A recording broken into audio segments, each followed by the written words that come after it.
చంద్రుగొండ మండలం రావికంపాడు గ్రామంలో గుర్తు తెలియని వ్యక్తులు ఓ రైతు మిరప పంటపై గడ్డి మందు కొట్టడంతో తోట అంతా ఎండిపోయింది. విషయం తెలుసుకున్న బీజేపీ నేత తాండ్రా వినోద్రావు స్థానిక నాయకులతో కలిసి పంటను పరిశీలించారు.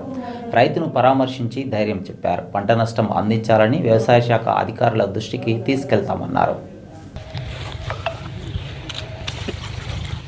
నమస్కారం అండి, నేను తాండ్రా వినోద్రావు. ఈ రవికంపాడు విలేజ్లో ఈ మిర్చి పంట మీద ఏదో పురుగు మందు చల్లి కలుపు మందు చల్లి కంప్లైంట్ వచ్చింది కదా. అవును, చూసిన. ఇప్పుడు నేను అక్కడే ఉన్నాను. ఏమవుతుంది సార్ అప్డేట్?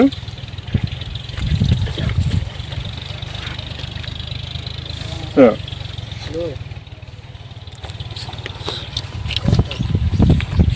అవును అవును అవును అవును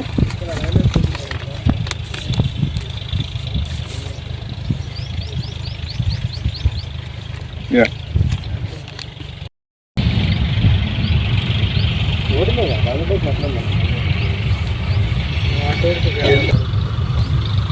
దగ్గర మనకండి గ్రామం ఉంది. అక్కడ ఒక 10 days బ్యాక్ మిర్చి రైతు ఎవరో ఒక 3 acresలో పురుగుల మందు కొట్టింది, గడ్డి మందు. దాని మొత్తం పంట అంతా పోయింది.